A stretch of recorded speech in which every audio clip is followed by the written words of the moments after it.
9 मई के मुकदमात की तफ्तीश, बानी पीटीआई का पुलिस के सवालों के जवाब देने से इनकार। लाहौर पुलिस ने बानी पीटीआई से अडियाला जेल में तफ्तीश की। बानी पीटीआई ने कहा, मुझे पुलिस पर एतबार नहीं। डीएसपी जावेद आसिफ बोले, आप पुलिस के तफ्तीशी अफसरान से ताउन करें, हम आपके साथ इंसाफ करेंगे। इंसाफ की यकीन दहानी पर बानी पीटीआई ने 15 मिनट तक पुलिस के सवालात के जवाब दिए। पंजाब फोरेंसिक टीम के माहिरीन को 3 टेस्ट देने से इनकार। कहा, मैं बहुत से तफ्तीशी इदारों के जेर तफ्तीश हूँ, फिलहाल कोई टेस्ट नहीं कराऊंगा। बानी पीटीआई के पॉलीग्राफिक, वॉइस मैचिंग और फोटोग्रामेट्री टेस्ट किए जाएंगे।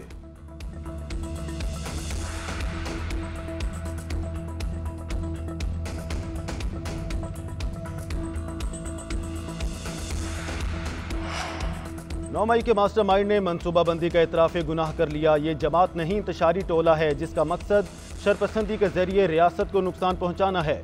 वज़ीर आला पंजाब मरियम नवाज शरीफ का कहना है कि ज़मान पाक दहशत गर्दों का तरबियती हेडक्वार्टर बना रहा।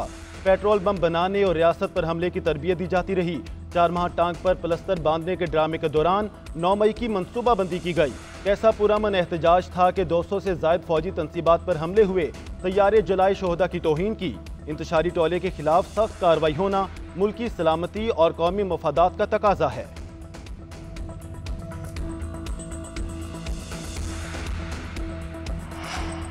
पीपल्स पार्टी का बानी पीटीआई से 9 मई पर मुआफ़ी मांगने का मुतालबा। पीपल्स पार्टी रहनुमा शहरी रहमान कहती हैं, बानी पीटीआई ने मान लिया, उन्होंने जीएचक्यू के सामने एहतजाज की कॉल दी। ये इतराफ़ जुर्म नहीं तो क्या है? इदारों और शोहदा पर हमले की कॉल देने का इतराफ़ काफ़ी नहीं। बानी पीटीआई को अपने जुर्म पर माफ़ी मांगनी चाहिए। शर्जील इनाम मेमन कहते हैं, जीएचक्यू के बाहर पुरअमन एहतजाज की कॉल दी थी तो लोग अंदर कैसे गए? पुरअमन एहतजाज था तो कराची में 20 एम्बुलेंस कैसे जली? खुर्शीद शाह बोले, बानी पीटीआई को सरकारी तंसीबात पर धावा बोलने का इतराफ़ बहुत पहले कर लेना चाहिए था। मुल्की तरक्की और खुशहाली के लिए सियासी जमातों में हम आहंगी ज़रूरी है।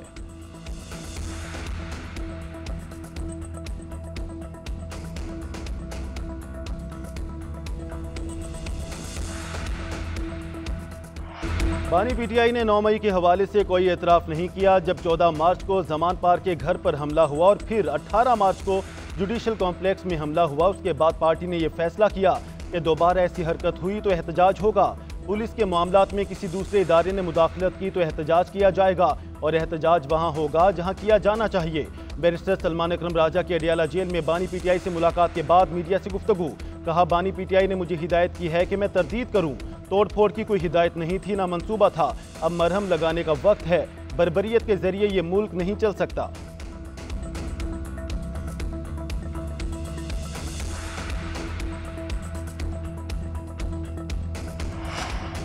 तहरीक इंसाफ पर पाबंदी का असूली फैसला हो गया। हतमी फैसला मुशावरत और लीगल फ्रेमवर्क तय होने पर होगा। ज़मान पार्क दहशत गर्दों का तरबियती हेडक्वार्टर बना रहा। विफाकी वज़ीर इत्तलात अता तारर कहते हैं, IMF को खत लिखने मुल्क को डिफॉल्ट कराने की साजिश की गई। साइफर लहराने से लेकर शोहदा की यादगारों की बेहुरमती की गई। रहनुमा मुस्लिम लीग नून बैरिस्टर दानियाल चौधरी का कहना है, सब ने देखा पीटीआई वालों ने दिफाई तंसीबात पर हमले किए। शोहदा की यादगारों की बेहुरमती करने वाले मुहिब्बे वतन पाकिस्तानी नहीं।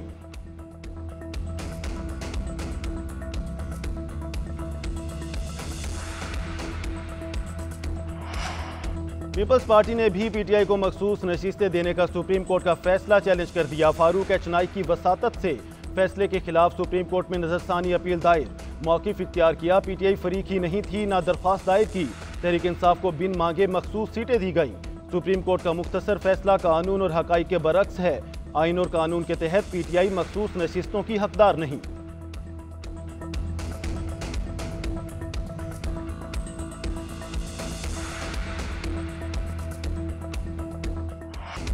मरियम नवाज ने अदलिया के बारे में तौहीन आमेज़ अल्फाज बोले, अदलिया को थ्रेट करने की मज़म्मत करते हैं। सुप्रीम कोर्ट मरियम नवाज के खिलाफ तौहीन अदालत की कार्रवाई करे। तहरीक इंसाफ के रहनुमा असद कैसर की मीडिया से गुफ्तगू। बोले, तहरीक इंसाफ के दफ्तर पर किस कानून के तहत हमला किया और ख़वातीन और मुलाजमीन को गिरफ्तार किया गया? हुकूमत के इक़दामात मुल्क में अनारकी के हालात पैदा कर रहे हैं। अगर ये समझते हैं कि धमकियों और बदमाशी से डर जाएंगे तो यह गलत फहमी है। जुमा के रोज़ एहतजाज में तमाम तबकात भरपूर शिरकत करें।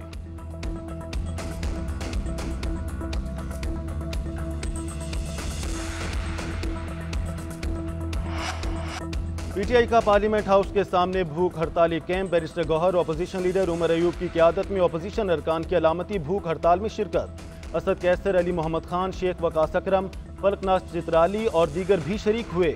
पार्टी के खिलाफ इंतकामी कार्रवाई और अरकान की वफादारियां बदलने के खिलाफ एहतजाज। बानी चेयरमैन पीटीआई की रिहाई का भी मुतालबा।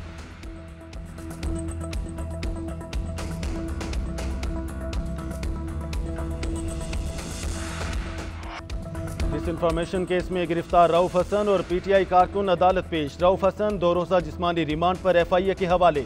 दीगर मर्द कारकुनों का भी 2 रोज़ा जिस्मानी रिमांड मंजूर। 2 खातीन कारकुनों को जुडिशल रिमांड पर जेल भेज दिया गया। एफआईए ने डिवाइसेस की बरामदगी के लिए जिस्मानी रिमांड की सदा की थी। लतीफ खोसा ने जिस्मानी रिमांड की मुखालफत की। मौक़िफ़ इख्तियार किया कि रऊफ हसन का मीडिया सेल से कोई ताल्लुक नहीं। मखसूस नशिस्तों पर ख्वातीन उम्मीदवारों को भी पकड़ लिया गया। डिजिटल दहशतगर्दी का नया लफ्ज़ मुतारिफ करा दिया गया। मुकदमे की तफसीलात भी सामने आ गईं। एफआईआर के मुताबिक दौरान तफ्तीश अहमद वकास ने सेल का इंकशाफ किया। मुल्जिम अंदरूनी और बैरूनी ताकतों के साथ मिलकर मुल्क को नुकसान पहुंचा रहे हैं। रियासत मुखालिफ बयानिया बनाया जा रहा है।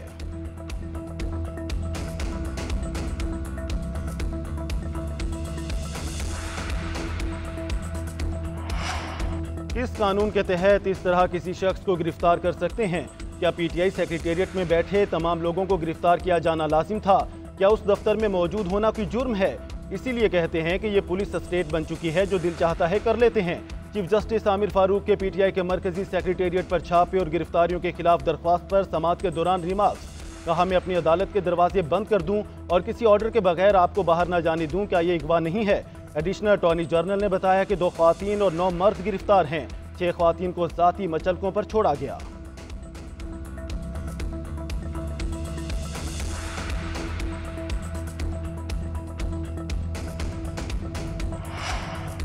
अमरीका का पीटीआई रहनुमाओं की गिरफ्तारियों पर तहफ़्फ़ुज़ात का इजहार। रऊफ हसन की गिरफ्तारी पर तशवीश जाहिर कर दी। अमरीकी वजारत खारजा के तर्जुमान मैथ्यू मिलर की प्रेस ब्रीफिंग।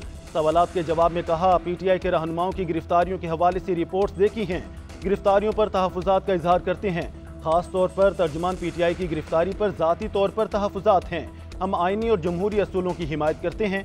कवानीन, इंसानी हकूक़ और आज़ादी इज़हार राय की हिमायत करते हैं।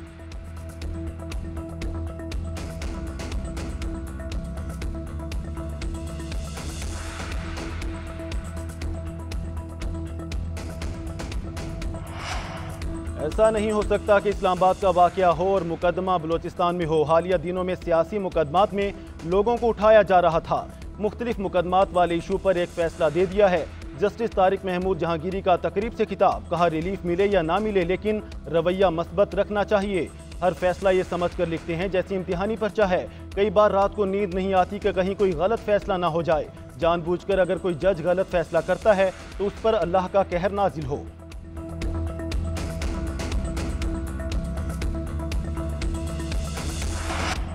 वफाकी हुकूमत बरामदात 100% बढ़ाने के लिए कोशां। वज़ीर आज़म की ज़ेर सदारत कौमी तरक्की बरामदात बोर्ड का इजलास।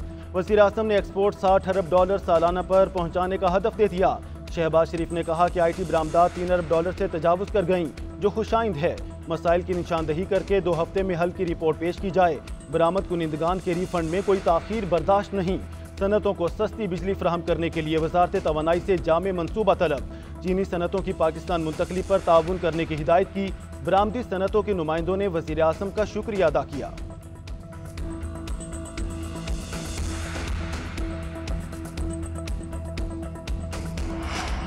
विफाकी काबीना का इजलास आज सुबह 10:30 बजे तलब। दोस्त ममालिक के सरमायाकारों को वीज़ा फ्री दाखिला देने की समरी पर गौर किया जाएगा।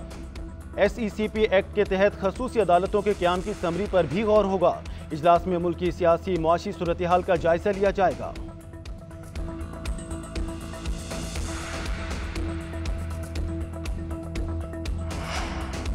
टैक्स दहिंदगान का दायराकार बढ़ाने का मिशन। मुल्क के 42 शहरों में रिटेलर्स पर माहाना फिक्स टैक्स नाफिज। FBR ने ताजिर दोस्त स्कीम का दायराकार बढ़ा दिया। ताजिर दोस्त स्पेशल प्रोसीजर रूल्स के इजरा का नोटिफिकेशन भी जारी। लाजमी टैक्स अदायगी का हजम लोकेशन के मुताबिक तय होगा। टैक्स की रकम 100 रुपये से 20,000 रुपये माहाना होगी। हर पुरचौन फरोश और दुकानदार की माहाना कम अज़ कम सेल की औसत निकाली जाएगी। उसी औसत के तहत टैक्स अदायगी की निगरानी की जाएगी। इससे कबल स्कीम 6 शहरों तक महदूद थी।